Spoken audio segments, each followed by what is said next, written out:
Fazia semanas que eu tentava falar com meu filho, Alexandre.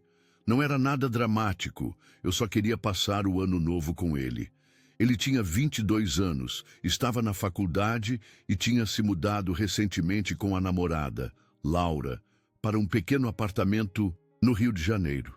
Eu continuava morando em nossa cidade, Ouro Preto, onde o criei sozinho desde que a mãe dele nos deixou quando ele tinha apenas 8 anos. A distância entre nós não era só geográfica. A cada ano que passava, eu sentia que ele se afastava um pouco mais. As ligações ficavam mais curtas, as visitas mais raras. Eu entendia que não era mais a sua prioridade, mas guardava a esperança de que talvez, só talvez, pudéssemos compartilhar uma última contagem regressiva, como fazíamos quando ele era pequeno, contando os segundos sentados no sofá velho, com uma travessa de rabanada e nozes, esperando os fogos marcarem o início de um novo ano.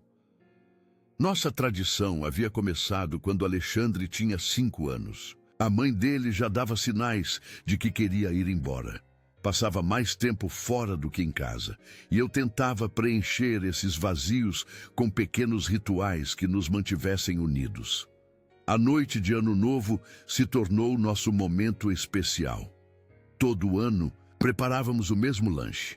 Assistíamos aos mesmos programas na televisão e à meia-noite íamos para a varanda ver os fogos de artifício que iluminavam o céu sobre a praça da cidade. Depois que a mãe dele foi embora, essa tradição se tornou sagrada.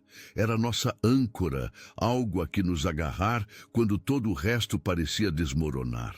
Mesmo durante a adolescência, quando começou a se distanciar, ele sempre voltava para o Ano Novo. É a nossa tradição, pai. Ele costumava me dizer com um sorriso. Por isso doeu tanto quando, depois de várias mensagens ignoradas e ligações que iam direto para a caixa postal, ele finalmente me respondeu com uma mensagem que li 3 vezes, tentando encontrar algo nas entrelinhas que suavizasse o que estava lendo. Pai, acho que não é uma boa ideia você vir este ano. Quero ficar com a Laura e uns amigos no apartamento. Você sabe como é, eles querem fazer a própria festa e acho que você não vai se sentir à vontade. Te ligo no dia seguinte, tá bom? Não era uma mensagem cruel.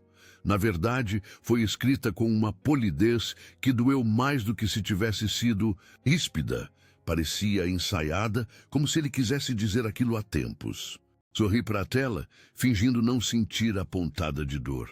E deixei o celular virado para baixo sobre a mesa da cozinha. Naquela noite, guardei a pequena mala que havia preparado com entusiasmo. A garrafa de espumante que eu tinha comprado para nós dois ficou intacta na geladeira, junto com o panetone artesanal que eu havia encomendado especialmente na padaria do seu Martins, que sempre me perguntava pelo pequeno Alexandre, como se ele ainda tivesse 10 anos. Não tive coragem de dizer a ele que o pequeno Alexandre não viria mais para casa no Ano Novo. Sentei-me na varanda, a mesma de onde tínhamos visto tantos fogos de artifício juntos. O céu estava limpo, salpicado de estrelas que brilhavam com uma clareza quase dolorosa. Lá embaixo, na praça, algumas famílias passavam com sacolas de compras de última hora, crianças correndo ao redor, risadas que subiam até o meu 3º andar como bolhas numa taça de champanhe. Pensei em ligar para minha irmã Carmen, em São Paulo, ou para meu amigo Chico, que sempre insistia para que eu me juntasse à ceia de sua família, mas não queria ser um fardo para ninguém. Além disso, teria que explicar por que não estava com Alexandre e não me sentia com forças para dizer aquelas palavras em voz alta. Em vez disso, decidi dirigir até o Rio, não para aparecer no apartamento dele. Não queria incomodá-lo, nem parecer um pai desesperado, mas apenas para estar perto, talvez ver as mesmas luzes de Ano Novo que ele veria, respirar o mesmo ar de festa. Era um pensamento tolo, eu sabia, mas me dava um certo consolo. A viagem de Ouro Preto ao Rio normalmente leva algumas horas, mas naquela tarde a estrada estava especialmente movimentada. Famílias inteiras viajando para se reunir, carros carregados de presentes e comida.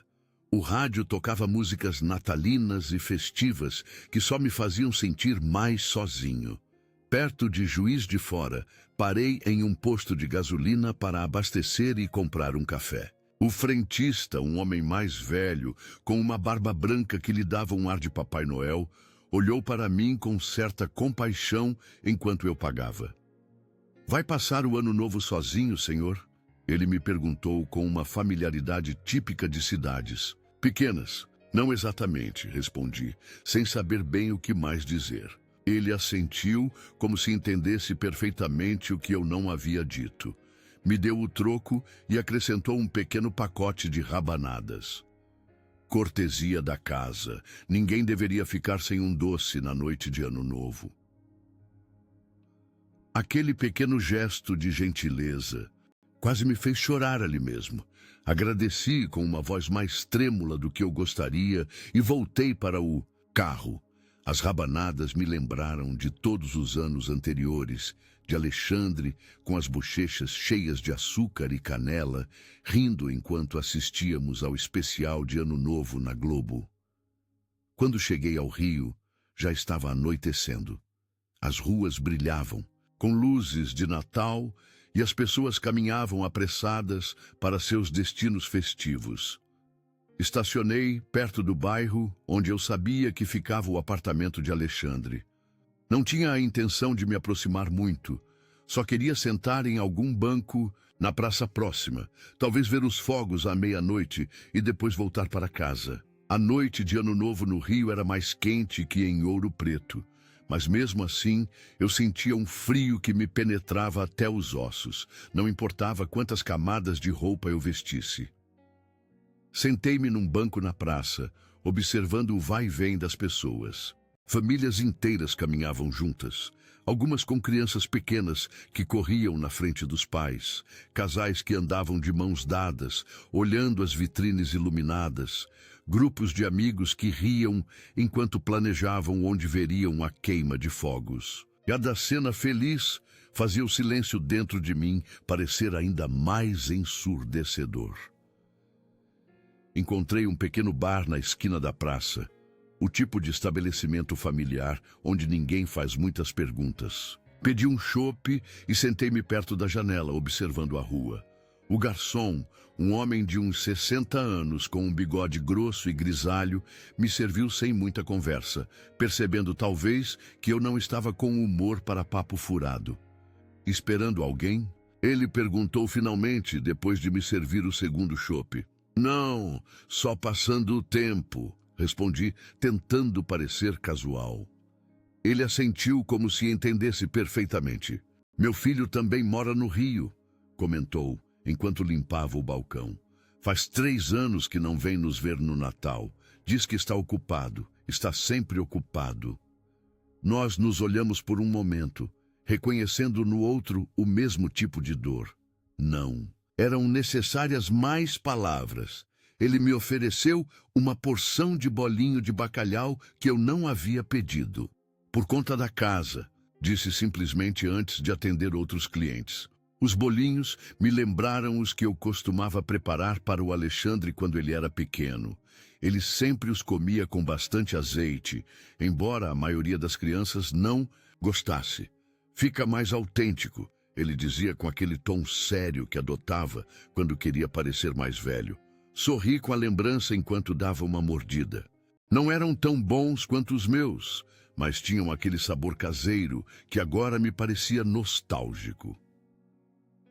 À medida que a noite avançava, o bar foi enchendo. Casais, famílias, grupos de amigos, todos se preparando para a virada. O garçom aumentou o volume da televisão, onde os apresentadores famosos comandavam o especial de Ano Novo. Vê-los com seus trajes elegantes e sorrisos perfeitos me parecia quase surreal da minha mesa solitária no canto. Eu não queria estar ali quando desse meia-noite. Não queria ver estranhos se abraçando e desejando felicidades, enquanto eu permanecia sozinho, segurando um copo de chope que já estaria quente. Paguei a conta, deixando uma gorjeta generosa para o garçom que me havia tratado com gentileza, sem fazer perguntas, e saí para a rua. A cidade vibrava com a expectativa. De algum lugar vinha música, risadas, o som de rolhas de espumante estourando prematuramente. Caminhei sem rumo, afastando-me do centro, até me encontrar em uma rua mais tranquila. Não sabia exatamente onde estava, mas também não importava muito. Só queria estar longe do barulho quando a meia-noite chegasse. Encontrei um pequeno parque praticamente vazio, exceto por um casal de idosos que passeava lentamente, de braços dados. Sentei-me em um banco, peguei o celular e olhei a hora 23h40, 20 minutos para o novo ano, 20 minutos para mais um ano sem meu filho. Abri a galeria de fotos e procurei uma imagem em particular. Alexandre aos 10 anos, depois da sua peça de Natal da escola. Ele tinha interpretado um dos Reis Magos, com uma coroa dourada de cartolina e uma capa vermelha que havíamos feito juntos em casa.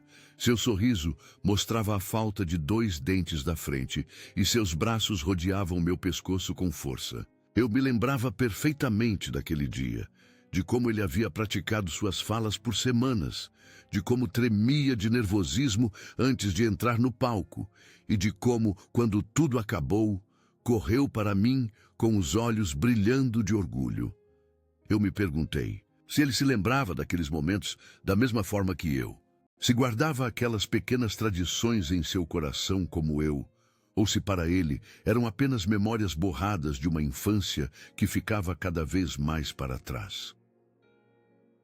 Do parque, eu podia ver alguns fogos de artifício que começavam a estourar. No céu, testes antecipados do espetáculo que viria à meia-noite.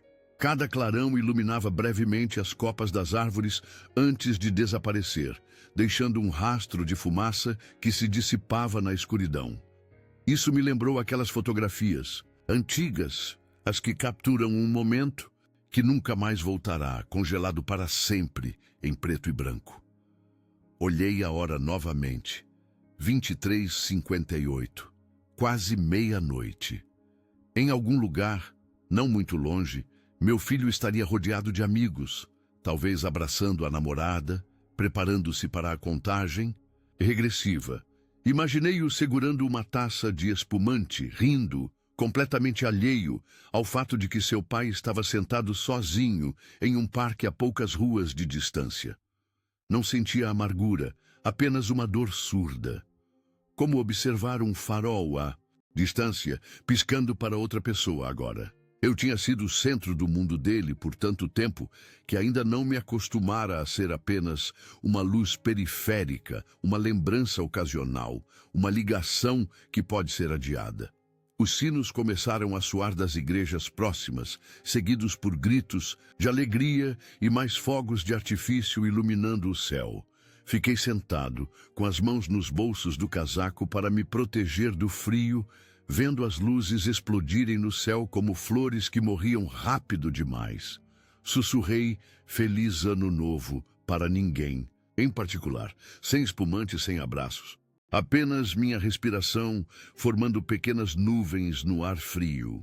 Quando os fogos de artifício terminaram e o céu voltou a ficar escuro, decidi que era hora de voltar para o carro. Não fazia sentido ficar mais tempo no Rio. Alexandre não sabia que eu estava ali e provavelmente se sentiria desconfortável se soubesse. Tinha sido uma tolice vir, um impulso nascido da solidão e da nostalgia. O caminho de volta para Ouro Preto seria longo e solitário. Não tinha colocado música na viagem de ida e provavelmente também não o faria na volta. Apenas o som monótono dos pneus contra a estrada e os clarões ocasionais de fogos de artifício que continuavam a iluminar o céu ao longe. Enquanto caminhava de volta para o carro, passei por um grupo de jovens que saía de um prédio, rindo e falando alto. Por um momento, pareceu-me reconhecer a risada de Alexandre entre eles. Parei, com o coração acelerado, mas logo percebi que era apenas minha imaginação me pregando uma peça. Continuei andando, com os ombros um pouco mais caídos do que antes. Ao chegar ao carro, sentei-me ao volante, mas não dei a partida imediatamente. Peguei o celular e contemplei a possibilidade de enviar uma mensagem para Alexandre. Algo breve, apenas para desejar um feliz ano novo. Escrevi várias versões, apagando todas antes de enviar. Soaria desesperado, invasivo, faria ele se sentir culpado e estragaria sua noite? No final, guardei o celular sem enviar nada. Haveria tempo amanhã para os parabéns obrigatórios, quando ambos tivéssemos recuperado um pouco da compostura. Dirigi, de volta para Ouro Preto com o rádio desligado, apenas o zumbido do motor e meus pensamentos me fazendo companhia. A estrada estava surpreendentemente vazia, todos já haviam chegado aos seus destinos para celebrar. Eu me sentia como o último viajante em um mundo que já havia virado a página. 2 dias depois, eu estava limpando a cozinha quando percebi que não havia verificado meu celular a manhã inteira. Eu o tinha deixado no modo silencioso, esquecido, sob uma pilha de correspondência na mesa da sala de jantar. Na noite de Ano Novo, eu havia voltado tarde para casa, cansado da viagem e com um nó na garganta que não me deixava respirar direito. O dia de Ano Novo eu passei praticamente hibernando, sem vontade de falar com ninguém, nem de fingir bons desejos para um ano que havia começado tão vazio. A casa em Ouro Preto, tão acolhedora por tantos anos, agora parecia grande e silenciosa demais. Cada canto guardava lembranças de Alexandre. A marca na parede da cozinha, onde medíamos sua altura a cada aniversário, o amassado na porta da sala daquela vez que ele tentou treinar futebol dentro de casa, as fotografias que decoravam as estantes, mostrando sua evolução de bebê até o jovem adulto que agora mal me ligava. Eu estava lavando a louça do café da manhã quando me lembrei do celular. Não esperava nenhuma ligação importante, mas achei estranho não tê-lo consultado por tantas horas. Eu, que costumava verificá-lo constantemente para ver se Alexandre dava sinal de vida. Sequei as mãos no pano de prato e fui procurá-lo. Assim, acendi a tela, fiquei paralisado, 15 chamadas perdidas, todas do mesmo número, o do meu filho. A última, de apenas meia hora atrás. Um arrepio percorreu minha espinha enquanto eu deslizava o dedo pela tela, cada registro de chamada separado por apenas alguns minutos. Meu peito se apertou com uma onda de pânico que eu não sentia desde que Alexandre era pequeno e o perdi de vista em um supermercado lotado.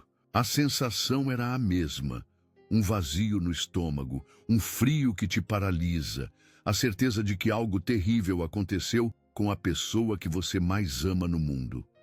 Retornei a ligação imediatamente com as mãos trêmulas, mas chamou até cair na caixa postal. A voz gravada de Alexandre, despreocupada e jovial, contrastava cruelmente com a minha angústia. Oi, é o Alexandre. Não posso atender agora, mas deixe seu recado que eu retorno assim que puder. Filho, é o pai.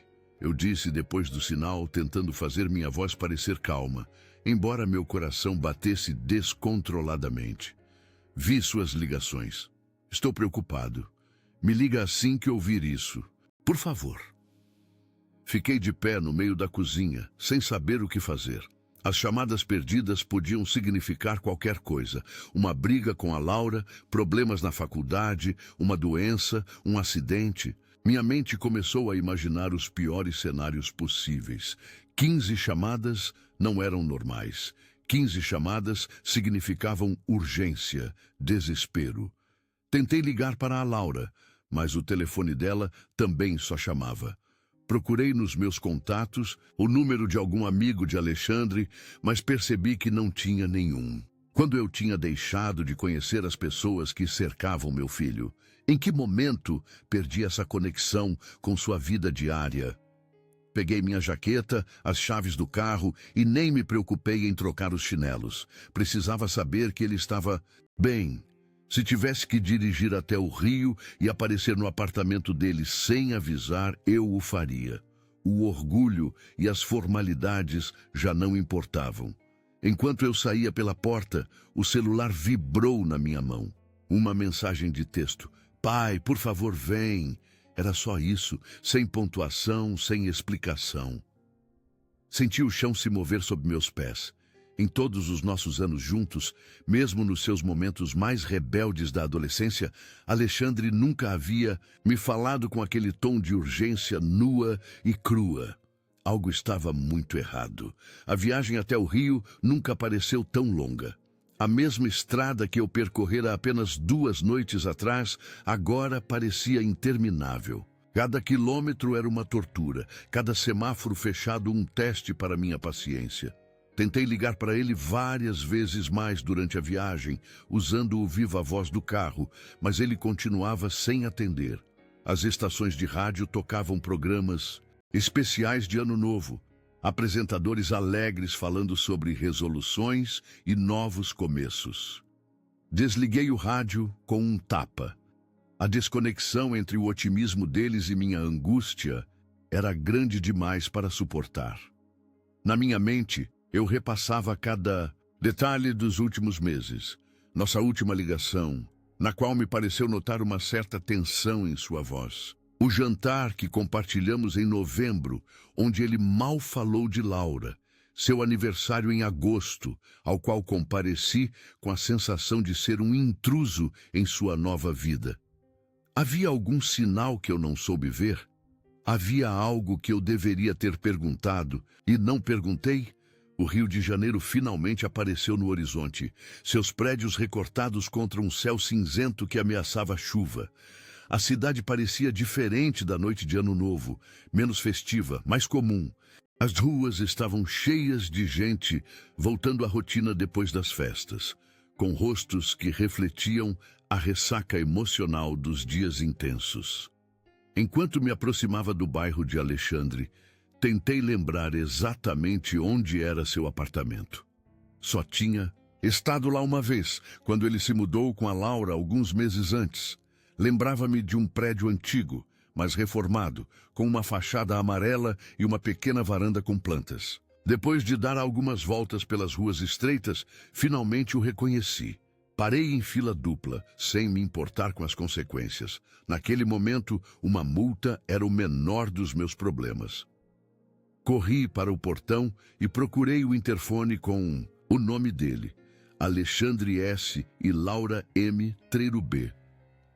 Apertei várias vezes, esperando com o coração na garganta. Nada, nenhuma resposta.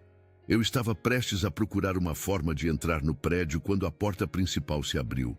Uma senhora idosa saía com seu cachorrinho para o passeio diário. Aproveitei para entrar, agradecendo com um gesto apressado que ela não questionou. Subi as escadas de 2 em 2 degraus, ansioso demais para esperar o elevador. Ao chegar ao 3º andar, parei em frente à porta do 3º B. Podia ouvir uma música suave do outro lado, mas nada mais. Toquei a campainha e, quando ninguém respondeu, bati com os nós dos dedos cada vez mais forte.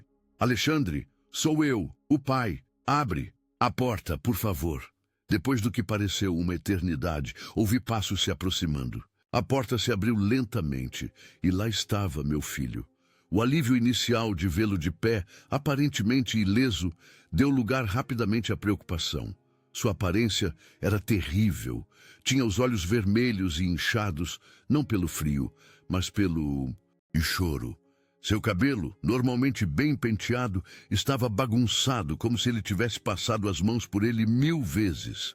Usava a mesma camiseta amassada que podia ser vista em sua última foto do Instagram, de 3 dias atrás. Ele não falou de imediato, apenas me olhou como se não soubesse por onde começar. Não o pressionei. Esperei, tentando controlar minha respiração ofegante pela corrida escada acima e pelo medo que ainda corria em minhas veias. Finalmente, ele fez um gesto para que eu o seguisse para dentro. O apartamento estava escuro, com as persianas baixadas apesar de ser meio da tarde. O contraste com a última vez que o visitei não podia ser maior. Antes, era um espaço luminoso e acolhedor, com toques pessoais da Laura por toda parte e plantas que davam vida a cada canto. Agora parecia abandonado, pratos empilhados na pia, roupas no chão, um peso tangível no ar. Laura não estava. Isso foi a primeira coisa que notei ao entrar no apartamento. Alexandre sentou-se na beirada do sofá e finalmente exalou, como se estivesse prendendo a respiração por dias. Fiquei de pé sem saber exatamente como proceder. Tinha imaginado 1000 cenários durante a viagem, mas agora que estava ali, as palavras pareciam inadequadas. "Quer um café?" Perguntei finalmente, buscando algo normal a que me agarrar no meio, daquela situação que claramente não era. Alexandre negou com a cabeça. "Não durmo há 2 dias", murmurou. "Mais cafeína provavelmente me mataria." Aproximei-me e sentei-me ao lado dele, mantendo uma certa distância, respeitando o espaço que ele sempre parecia querer entre nós ultimamente. O silêncio se estendeu, pesado, mas não desconfortável. Às vezes, entre pai e filho, o silêncio diz mais que as palavras. "A Laura foi embora", disse ele finalmente, com a voz tão baixa que mal pude ouvi-lo. "Na manhã de Ano Novo, depois da festa, disse que precisava de espaço, talvez algo mais permanente." Não disse "sinto muito", nem nenhuma daquelas frases feitas que soam vazias. Simplesmente assenti, dando-lhe espaço para continuar se quisesse. "Eu não vi isso acontecer, pai. Achei que estávamos bem. Tínhamos planos, falávamos de tirar férias em Fernando de Noronha no verão. Ela até mencionou a possibilidade de nos casarmos um dia." Sua voz falhou na última palavra. "E então, depois da festa, enquanto recolhíamos os copos e limpávamos, ela me disse que já fazia um tempo que se sentia presa, que me amava, mas que precisava descobrir quem era. Sem mim." A dor em sua voz era tão crua que senti meu coração encolher. Alexandre sempre tinha sido forte, mesmo quando sua mãe nos deixou. Enquanto eu desmoronava, ele, com apenas 8 anos, tinha sido quem me consolava, dizendo que ficaríamos bem os dois sozinhos. Vê-lo agora tão vulnerável me lembrou o quanto ele havia crescido e, ao mesmo tempo, o quanto ainda era aquele menino que precisava que lhe assegurassem que tudo ficaria bem. "Quando ela foi embora", continuou ele, "liguei para todo mundo. Para o Miguel, o Carlos, o Raul. Ninguém atendeu. Estavam todos de ressaca, suponho, ou talvez com suas famílias." Ele fez uma pausa e me olhou diretamente nos olhos pela primeira vez desde que cheguei. E então percebi algo que doeu mais. Do que a partida da Laura, percebi que não tinha mais ninguém para quem ligar. Senti um nó na garganta. Quando meu filho havia se tornado um homem tão solitário, era culpa minha por tê-lo criado sozinho? Por não tê-lo ensinado a construir relações mais profundas? "E então", disse ele com um sorriso triste, "pensei em como eu te tratei no Ano Novo. Como te dispensei para ficar com pessoas que nem sequer estavam lá quando precisei delas. Eu achei que não precisava de você aqui no Ano Novo, pai, mas eu estava enganado." Aproximei-me mais dele e, pela primeira vez em anos, o abracei sem que ele ficasse tenso ou se afastasse. Senti como ele tremia ligeiramente, contendo as lágrimas, que provavelmente estivera reprimindo desde que Laura partiu. Acariciei seu cabelo como quando ele era pequeno e tinha pesadelos, murmurando que tudo ficaria bem, que eu estava ali com ele, que superaríamos isso juntos. Não sei quanto tempo ficamos assim, mas quando ele finalmente se afastou, parecia um pouco mais calmo. Olhei ao redor do apartamento, notando os detalhes que antes eu havia ignorado. Uma mala aberta em um canto, várias gavetas vazias, espaços nas estantes onde claramente estiveram os livros e objetos pessoais de Laura. Ela levou quase tudo, comentou Alexandre, seguindo o meu olhar. Disse que voltaria para buscar o resto quando encontrasse um lugar permanente. Não tive coragem de dizer para ela levar tudo de uma vez. Levantei-me e fui para a cozinha. Precisava fazer algo útil, algo tangível para ajudar. A cozinha estava tão bagunçada quanto o resto do apartamento. Pratos sujos, restos da festa de Ano Novo, uma garrafa de espumante pela metade que ninguém teve ânimo para terminar. Você comeu alguma coisa hoje? Perguntei, abrindo a geladeira. Estava praticamente vazia, exceto por algumas cervejas, um iogurte vencido e restos de panetone. Não estou com fome, respondeu ele do sofá. Não. Foi o que eu perguntei, disse eu, fechando a geladeira. Vou descer no supermercado da esquina. Você precisa comer alguma coisa e eu preciso cozinhar. É o que eu faço quando estou preocupado, você sabe. Ele não protestou, o que me preocupou ainda mais. O Alexandre de sempre teria insistido que estava bem, que podia se cuidar sozinho. Este assentimento silencioso era a prova mais clara de quão mal ele estava. Enquanto caminhava para o supermercado, liguei para o meu chefe na loja de ferragens. Seu Manuel era um homem compreensivo que havia passado por suas próprias tragédias familiares. Expliquei brevemente a situação, omitindo os detalhes pessoais, e pedi alguns dias de folga. Ele não fez nenhuma objeção. A família vem em primeiro lugar, Antônio. Tire o tempo que precisar. No supermercado, comprei ingredientes para fazer lentilhas, o prato favorito de Alexandre desde criança. Também peguei frutas, legumes, pão fresco e alguns doces. A caixa, uma mulher mais velha com olhos gentis, comentou sobre a quantidade de comida. Recebendo visita em casa. Meu filho, respondi simplesmente. Ela assentiu com um sorriso, como se entendesse muito mais do que eu havia dito. Quando voltei ao apartamento, Alexandre tinha tomado banho e trocado de roupa. Era um passo pequeno, mas significativo. Enquanto eu cozinhava, ele começou a arrumar a bagunça da sala, colocando um pouco de ordem no caos que havia sido sua vida nos últimos dias. Não conversamos muito enquanto eu preparava a comida. O ritual familiar de picar cebola, refogar o alho, adicionar as lentilhas e o tempero me acalmava. Cozinhar sempre fora minha forma de demonstrar amor, especialmente depois que sua mãe foi embora, e eu tive que aprender a ser pai e mãe ao mesmo tempo. O cheiro está igual ao de casa, comentou Alexandre quando o aroma das especiarias encheu o pequeno apartamento. Foi o mais próximo de um sorriso que eu vi em seu rosto desde que cheguei. Comemos na mesa da cozinha, recém-limpa. As lentilhas estavam como sempre, reconfortantes, simples, um sabor que nos transportava a ambos para as tardes de inverno em nossa casa em Ouro Preto, quando a vida parecia menos complicada. Passamos a tarde juntos, sem dizer muito no início. Depois de comer, limpei um pouco mais o apartamento enquanto Alexandre descansava no sofá.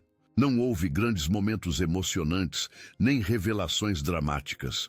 Apenas o lento retorno do conforto entre duas pessoas que um dia foram o mundo inteiro uma para a outra. Recolhi as roupas do chão e coloquei uma máquina para lavar. Lavei os pratos que restavam na pia. Arrumei os livros que haviam caído da estante, pequenas ações cotidianas que, juntas, iam reconstruindo um pouco de normalidade naquele espaço afetado pela tempestade emocional dos últimos dias.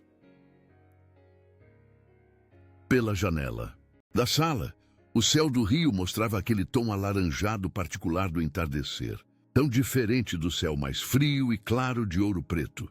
Perguntei-me, não pela primeira vez, se Alexandre sentia falta da nossa pequena cidade ou se havia se adaptado completamente à vida urbana. Me sinto um inútil vendo você limpar a minha bagunça, disse ele de repente sentando-se no sofá. Não é a primeira vez que limpo suas bagunças, respondi com um leve sorriso. Lembra quando você decidiu que podia fazer panquecas sozinho aos 9 anos? Uma sombra de sorriso apareceu em seu rosto. A cozinha parecia uma zona de guerra. Acho que encontramos massa de panqueca atrás da geladeira meses depois. 3 meses e meio, para ser exato, confirmei, terminando de arrumar as almofadas. No sofá. Mas valeu a pena. Depois daquilo, você se tornou o rei das panquecas de domingo. Ficamos em silêncio por um momento, lembrando daqueles domingos preguiçosos de sua infância, quando tomávamos café da manhã com panquecas assistindo a desenhos na televisão. Tempos mais simples, quando eu podia resolver todos os seus problemas com um abraço ou um curativo. À medida que a tarde avançava, Alexandre começou a se abrir mais. Falou sobre a pressão da vida adulta, o medo de decepcionar as pessoas, o esgotamento de fingir ter tudo sob controle, quando na verdade se sentia perdido. A Laura sempre parecia tão segura de tudo, comentou ele enquanto jantávamos os sanduíches, que eu havia improvisado com o que restava na geladeira. Da carreira dela, do nosso futuro, do que ela queria na vida. Eu estava fingindo, pai, todos os dias. Fingindo que sabia o que estava fazendo na faculdade. Fingindo que tinha planos claros. Fingindo que não estava apavorado metade do tempo. Todos nós fingimos um pouco, eu disse, lembrando dos meus próprios anos de incerteza. Faz parte de crescer. Ninguém tem todas as respostas, embora alguns sejam melhores em aparentar que sim. Você nunca pareceu perdido, murmurou ele. Depois que a mamãe foi embora, você sempre sabia o que fazer, como seguir em frente. Eu ri suavemente. Isso é o que eu queria que você pensasse. A verdade é que eu estava completamente perdido. Toda noite, depois que você ia para a cama, eu me sentava na cozinha e me perguntava se estava fazendo a coisa certa, se estava arruinando sua vida, se deveria ter lutado mais para manter sua mãe conosco. Ele me olhou com surpresa. Eu nunca lhe contara essa parte da nossa história. Sempre quis protegê-lo, mostrar-lhe um pai forte, que pudesse ser sua âncora no meio da tempestade que foi o abandono de sua mãe. Por que você nunca me disse? Porque você precisava acreditar que pelo menos um de seus pais tinha as coisas sob controle, respondi honestamente. E porque finalmente entendi que ninguém realmente tem todas as respostas. A gente só faz o melhor que pode com o que tem em cada momento. A conversa se estendeu até tarde da noite. Falamos sobre sua universidade, sobre suas dúvidas quanto ao curso de arquitetura que ele havia escolhido mais para agradar a Laura do que por verdadeira vocação. Ele me contou sobre seus amigos, que na verdade eram mais conhecidos do que confidentes de verdade. Sobre a solidão que sentia às vezes no meio de uma cidade tão grande e agitada como o Rio. Às vezes sinto falta de Ouro Preto, admitiu finalmente. A tranquilidade, conhecer os vizinhos, poder caminhar até a Praça Tiradentes em 5 minutos. Aqui tudo é mais anônimo. Você sempre pode voltar, sugeri, tentando não parecer esperançoso demais. Não para sempre, mas talvez para um descanso, reorganizar as ideias. Seu quarto ainda está intacto. Ele sorriu com isso. Ainda com os pôsteres do Kaká na parede? E a coleção de minerais na estante, acrescentei. E todos os seus livros do Harry Potter. Nós rimos. E por um momento vislumbrei o menino que ele havia sido, escondido sob as camadas de adulto que tentava ser. Quando o cansaço finalmente nos venceu, insisti que ele dormisse em sua cama enquanto eu ficava com o sofá. Ele protestou fracamente, mas pude ver o esgotamento em seus olhos. Provavelmente não havia dormido bem desde que Laura partiu. O sofá-cama da sala rangia a cada vez que eu me movia, mas não me importei. Através das cortinas, as luzes da cidade piscavam suavemente. Tão diferente do céu estrelado de Ouro Preto, mas com sua própria beleza urbana. E pela primeira vez em muito tempo, não me senti distante nem esquecido. Eu estava exatamente onde precisava estar. Na manhã seguinte, Acordei com o som de Alexandre na cozinha. Fiquei surpreso ao encontrá-lo preparando café e torradas. Ele havia saído cedo para a padaria da esquina, segundo me explicou. Um pequeno gesto que falava de sua lenta recuperação. Você não precisava fazer isso, comentei, aceitando agradecido a xícara de café. Eu quis fazer, respondeu ele simplesmente. Além disso, lembrei que você sempre dizia que um bom café da manhã era a base para um bom dia. Tomamos café da manhã juntos em um silêncio confortável, interrompido ocasionalmente por comentários sobre o tempo ou planos para o dia. Não mencionamos Laura, embora sua ausência continuasse palpável no apartamento. Eu estava pensando, disse Alexandre finalmente, olhando para sua xícara vazia, que talvez eu pudesse dar um tempo da faculdade, só este semestre, voltar para casa com você, clarear minhas ideias sobre o que eu realmente quero estudar. Tentei não demonstrar muita emoção, embora meu coração desse um salto de alegria. Você sabe que é sempre bem-vindo em casa, respondi com toda a calma que consegui reunir. Mas não quero que tome decisões precipitadas por causa da Laura. Às vezes, depois de um término, a gente tende a querer mudar tudo na nossa vida. Ele assentiu pensativo.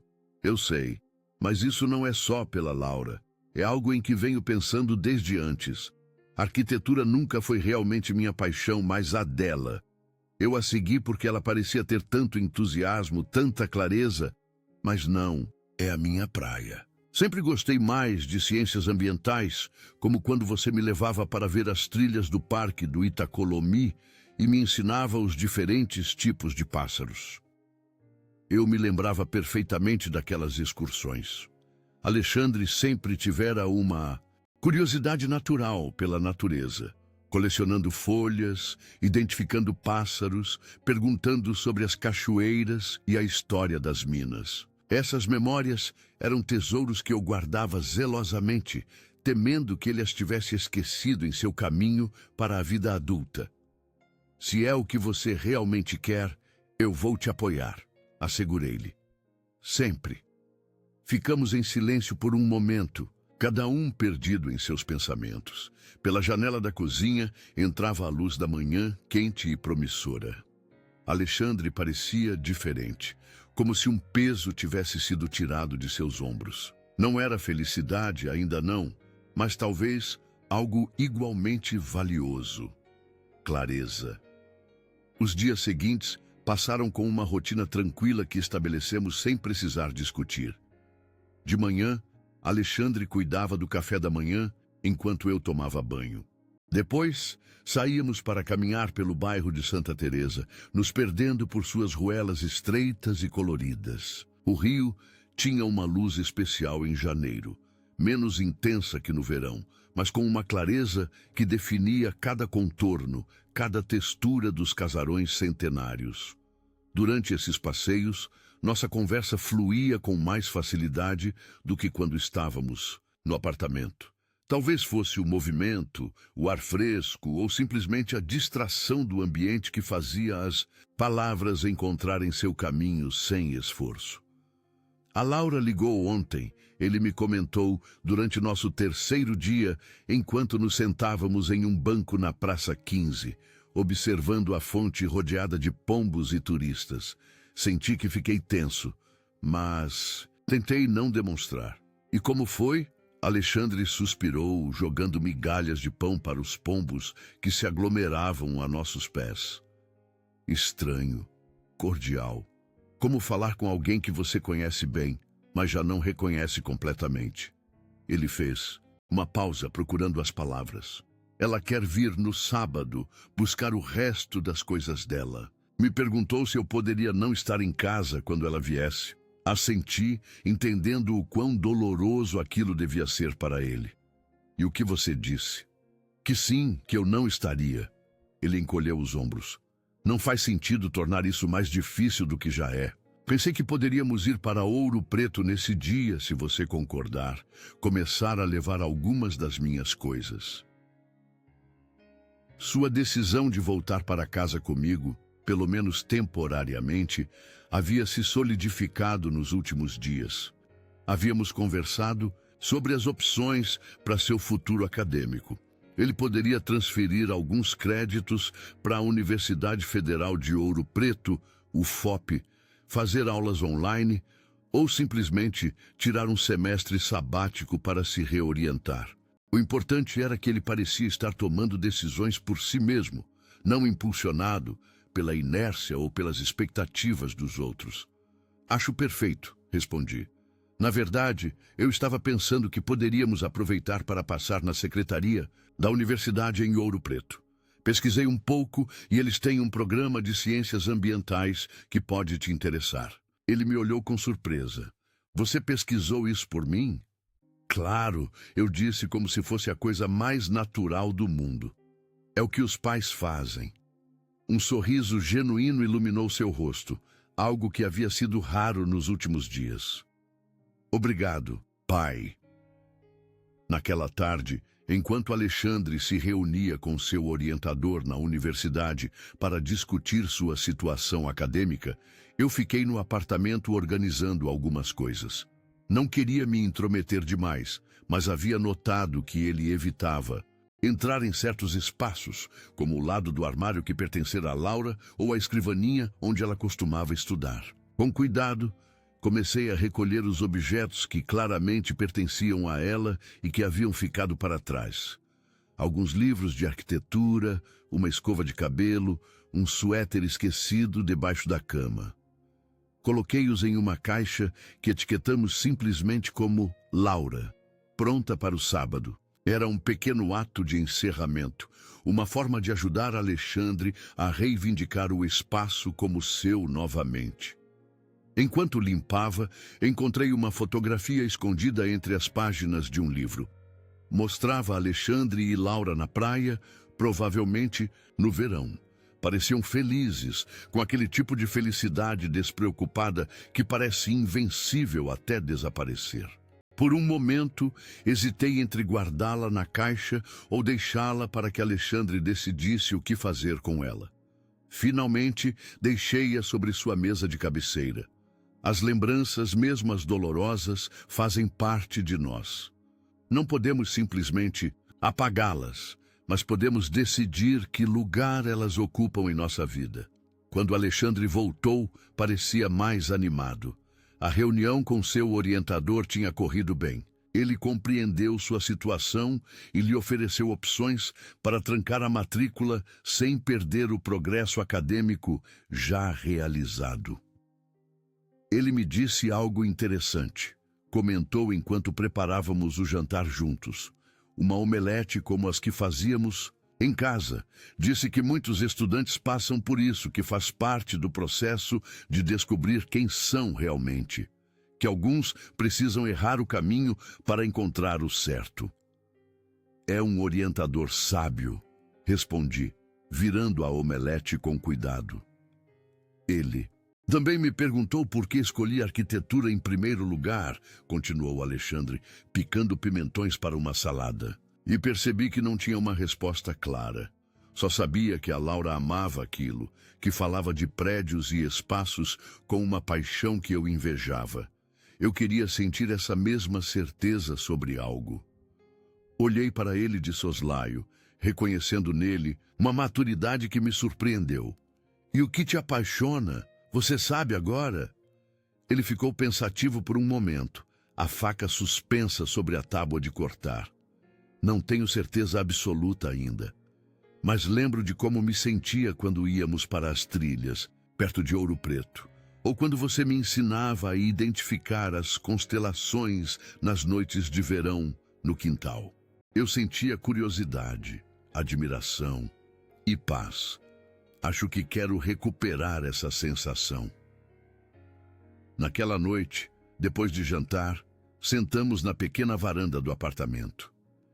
Era uma noite clara, e embora a poluição luminosa da cidade escondesse a maioria das estrelas, podíamos distinguir algumas das mais brilhantes. Apontei para o cinturão de Órion, visível mesmo do centro urbano, e lembramos daquelas noites em Ouro Preto, quando nos deitávamos em Cobertores no quintal com meu velho telescópio. Ainda o tenho, sabe? Eu disse a ele. O telescópio está no quartinho dos fundos, esperando que alguém o use novamente. Deveríamos pegá-lo quando voltarmos para casa, sugeriu ele. E a maneira como disse casa, referindo-se a Ouro Preto, ao nosso lar, me encheu de uma alegria que não ousei expressar por medo de quebrar o momento. Na sexta-feira à noite, Alexandre recebeu uma mensagem de Laura confirmando que viria no dia seguinte. Notei-o inquieto depois de ler, andando pelo apartamento como se procurasse algo para fazer com as mãos. Finalmente, ele se sentou à minha frente na mesa da cozinha. Você acha que eu fiz algo errado? Perguntou ele de repente. Com a Laura?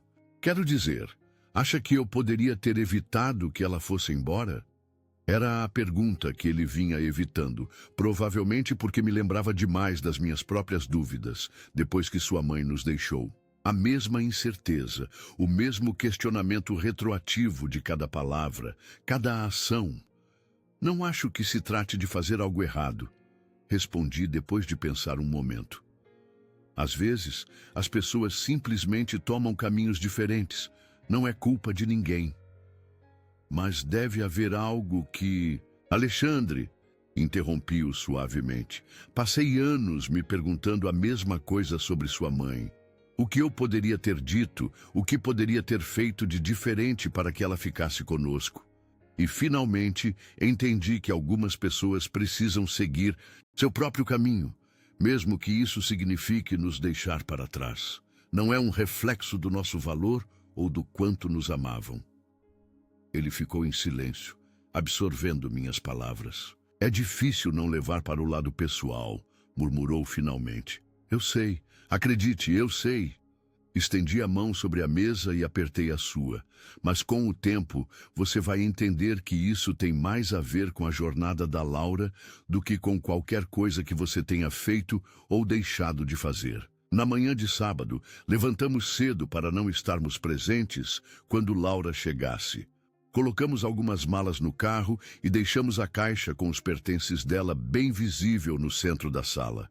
Alexandre escreveu um bilhete breve que deixou sobre a caixa. Espero que você encontre o que procura. Antes de sairmos, ele percorreu o apartamento uma última vez, como se estivesse se despedindo. Não era um adeus definitivo, ainda havia trâmites a resolver, a mudança completa que faríamos nos próximos dias. Mas ambos sabíamos que era o fim de um capítulo. No carro, a caminho de Ouro Preto, Alexandre permaneceu em silêncio durante a primeira hora. Não o pressionei para falar. Às vezes, o silêncio é necessário para processar as mudanças. A estrada se estendia à nossa frente, serpenteando entre campos que começavam a mostrar os primeiros sinais da primavera que se aproximava. Perto de Barbacena, ele finalmente falou.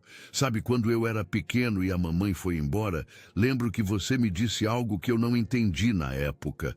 Você disse que às vezes as pessoas que amamos nos deixam, mas que isso não significa que o amor desaparece. Só que ele muda de forma. Fiquei surpreso por ele se lembrar daquelas palavras. Eu as dissera em um momento de lucidez entre semanas de confusão e dor após a partida de sua mãe. É verdade, confirmei. O amor muda, evolui, como você e eu. Houve um tempo em que você era um menino que precisava que eu cortasse sua comida e amarrasse seus cadarços. Agora, você é um homem que toma suas próprias decisões. Nosso amor ainda está aí, mas mudou de forma. Ele sorriu levemente, olhando pela janela a paisagem familiar que anunciava que estávamos nos aproximando de casa. Obrigado por ter vindo quando eu te chamei, disse ele simplesmente. Eu sempre virei, respondi. Não importa o quanto as coisas mudem entre nós, isso nunca vai mudar. O resto da viagem fizemos em um silêncio confortável, com o rádio tocando suavemente ao fundo. Quando finalmente avistamos Ouro Preto à distância, suas casas coloridas, agarradas às montanhas, como se desafiassem a gravidade, senti algo se assentar em meu peito. Não era felicidade exatamente, mas algo igualmente valioso. A certeza de que acontecesse o que acontecesse, continuaríamos a encontrar o caminho de volta um para o outro.